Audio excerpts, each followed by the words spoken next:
a ballad? Tell us about something more high energy. Well, we would have discussed this in the samples episode. Right. She did a series of disco covers. Last night a DJ saved my life. Yes, I believe, and she had and she had some rappers on that too. In fact, yes. Mm-hmm. Don't Stop Funkin' for Jamaica was also one. Yes. I Didn't Mean to Turn You On. And Loverboy. That's the most prominent one. Loverboy, come on, right? Yes. So, I mean, do I have the cameo sample here? I don't think so. But it was the dum dum dum dum dum dum dum dum dum dum dum dum dum dum dum.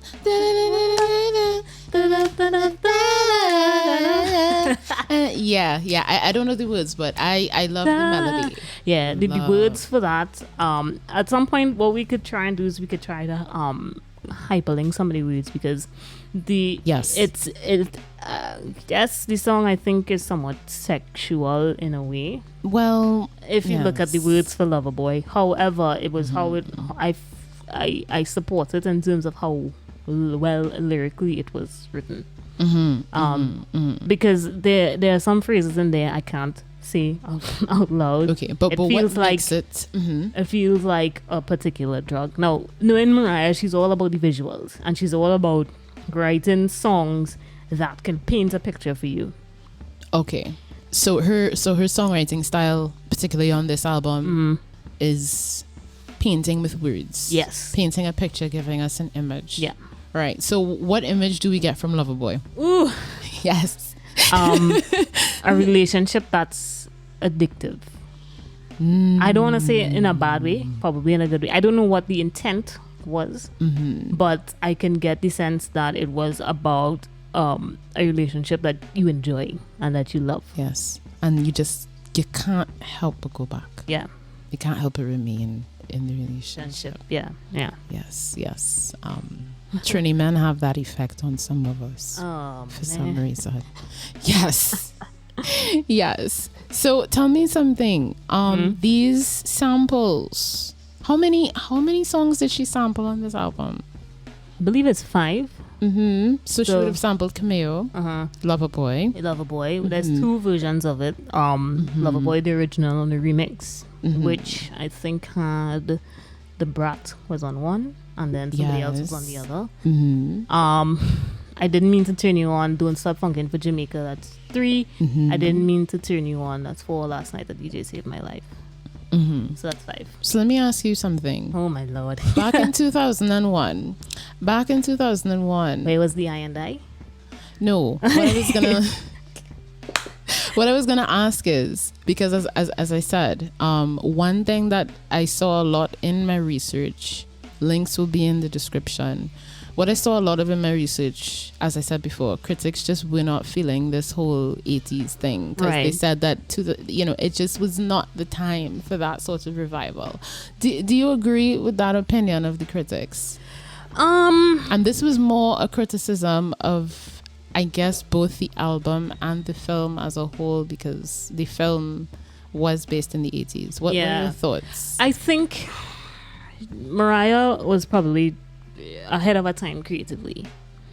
It's entirely possible that maybe those disco tracks might not have been the best thing for that time period, and especially for that date. But you can't expect to have not had those things happen. We could not have anticipated it. The unfortunate events of 9/11. There was no way we could have said, okay, 2 days before, let's not do this. There was no way of saying, well, we're going to change plans for now. Yes. And let's also remember that this was 2001. Streaming platforms were not nearly what they are today. Yeah. So to push back an album release is not simply a matter of, okay, we're not going to upload to streaming platforms on this date. We're talking about a time when CDs, cassettes, LPs physically have to be in the store. They have to be physically produced. So Yeah, so we're talking about a time when pushing back a release is a huge deal, I would say. A huge deal. But back to the question, would I say that the critics are right? Mm-hmm. I don't think so. And I would like to say it from the time when I was listening to that album. Tell me why I was afforded the opportunity to listen to this on repeat. That's good musical taste. Mm-hmm. Many of the fans and the people who, not necessarily fans, but the supporters, bought the album and they were listening to it on repeat. Mm-hmm. So it means that I don't think necessarily that the critics are right. Mm-hmm. I think because it could have just been too happy and too poppy for the events that took place right on that day. Yes. I suspect that was part of its that was part of why it didn't really go as well, which is why it was considered a commercial flop. In fact, so much so that Virgin Records, who was her label at the time, was like, "Nah, sis, you gotta go," because that was terrible. Yeah. I think it really just has to do with you have a upbeat, vibey, happy album in comparison to the events that were taking place. Yeah. If it was like there's a hero, yes, that might have probably made a different impact. No, Mariah, we love you. Yes, but it was just I'm just thinking from the point of view of what the critics might say. Yes, because it's entirely possible, as they may have a point, which is, the maybe a different structure to the album might have keep the ballads and make it an entire ballad album. Yes. If there was that kind of power back then. If she had more material, just let her do a whole ballad and just do that as the release, Because you do know she recently released a bunch of rarities.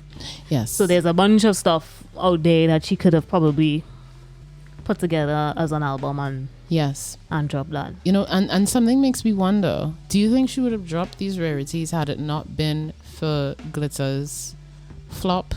Because it's because a couple of years ago the film's soundtrack really enjoyed a very natural, organic revival. Fans on Twitter were just looking forward to her Caution album, which was due to be dropped sometime in 2018 and November, I think, right? And they were just reliving the glory days as they looked forward to Mariah's new release, and somehow more and more fans were just talking about the Glitter album a lot more, and basically defending it, saying, hey, what the critics said all those years ago weren't necessarily correct. It's a good album, it's got some great songs on it. Even if the movie was kind of a miss, Mariah's singing was impeccable, the songwriting was impeccable. So a lot of fans were basically, there was this hashtag Justice for Glitter. Yeah, Justice for Glitter. And that is basically how it enjoyed the success that it has today. Yeah. Because arguably, I would say it's just as successful now. It's probably more successful now than it was when it first came out, right? From what I understand, it hit number 1 on iTunes and all streaming platforms in 2018. Yes. Which to me says a lot. Maybe, yes, the fans probably, and that's what the fans do. The fans make sure that your songs keep playing. Yes. But that's the thing. In order for something to reach number 1, it's not just your old fans alone that have to give you that forward. As if everybody. It's everybody has to give you that forward. The radio stations have to give you that forward. Yeah. Were you in on that movement? Were you tweeting at the time? No. Funny enough, I was just an outsider and I didn't really pay attention to it at the time because I had grown into more genres of music. So while yes, I'd still listen to my Mariah and the Whitney and the who and the what, I'm like, okay, I know Glitter's a good album. What? Yeah. And it was only when I was scrolling through YouTube within the last year, I'm like, why am I missing this video? Why? It was videos from the year before, and you're now seeing Justice for Glitter. Glitter hits number 1. I'm like, is that the algorithm working in my favor? And I'm like, so how is it that I'm now seeing this? again, it's not that I stopped listening to Mariah. That's not true. I was still very much listening to Mariah, but I just think that I was listening to a bunch of other things, and it was not on my near Radar. radar. Yeah. So, yeah. Nice. But if I had the opportunity, I would go and buy Glitter right now, Yes. just off iTunes, because Yes, because it is available, and again, it has not been available on any streaming platform. not even on YouTube. Exactly. If you go on not her even- YouTube, it's not even on her YouTube channel. None of the tracks are on her YouTube. Yeah. The fans have uploaded the tracks Yes. on the YouTube. But that was just an era, I think, as she's always said, you move forward. You know, Yes, and I applaud her for being brave enough now to say that was one of the greatest records of her career. So Yes, and I think even though I haven't listened to the entire album, I think I have to agree that it's one of her greatest, because what other album in the world, not including Michael Jackson's death, which would have basically created an entirely new leg of his career, yeah. right? What other artist do you know has been able to enjoy this type of comeback? And we're not talking about a comeback 5 years ago, 10 years ago. No, we're talking about nearly 20 years since its release. 20 years since the its only release. song that I can think of, and we were talking about this before the podcast, Vicky Sue Robinson, Turn the Beat Around, was the only real one that I can think of where it was a hit that enjoyed a really giant revival. Yeah, her that was her one-hit wonder. And when she died, I don't know when Gloria Estefan took the song and redid it. It was in the 90s. But it was a hit. Vicky Sue's is 1976, if I am not mistaken. Or 78. It was just around the time of live disco bands. Yes. So let's do a quick search here. Vicky, let's go. But yes, I think that that was the only the only song that I can think of that's got 1976. But what about an entire album? That's so different. Because Glitter, we're not talking about one or two singles. Album, we're talking about an entire album enjoying. Well, the only thing I can think of is, as you see it, Michael Jackson. At the time, is other than the Michael Jackson example, can you think of any other artists off the bat? Yes. No. And you know me, my musical vocabulary is pretty. Yes. Pretty Now note, we're not talking about a re-release by the original label. We're not talking about any of that. We're simply talking about a movement which grew very organically, and the fans were like, hey, let's get this it. was good, and the world needs to know that it was good. So is there anything else you'd like to tell us about this album as we embark on its 20th anniversary of release? The only thing I could say is that people should just go on YouTube and listen to the entire track listing and form your own opinion. Yes. That's the best that I can say, because honestly speaking, I could tell you all about it, and you could hear a superfan talk over and over and over and over and over, and it's the same thing with like somebody who's a big fan of Nadia Batson or Destra or whoever. Michael Jackson is the greatest, and Nicki Minaj. You name anybody who's a superfan, they'll tell you this is the greatest, whatever. The best way to understand what I'm saying is to go and listen to it for yourself. Nice. That the proof of the pudding is in the eating. The proof of the pudding is in the eating. So you heard it from the superfan. Just go and listen to the album. Yeah. I hold no grudges if people don't like it, because it's fairly there are albums that I don't like from other artists, and that's a natural thing in the music business. It is a natural part of art in general. Not every work of art produced will be appreciated. Yeah. So any closing words about the album itself? If you all can go buy the album on iTunes and stream it on Spotify again. Yes, go forth. Yes. As I said, we could probably try to advocate to have her upload it on her personal YouTube. I can promise you, if you go to her YouTube channel and you scroll through, you will never see that Glitter album there. Well, maybe it could be a problem of rights ownership. But she owns all her masters. She owns her entire catalog. So that's not the problem.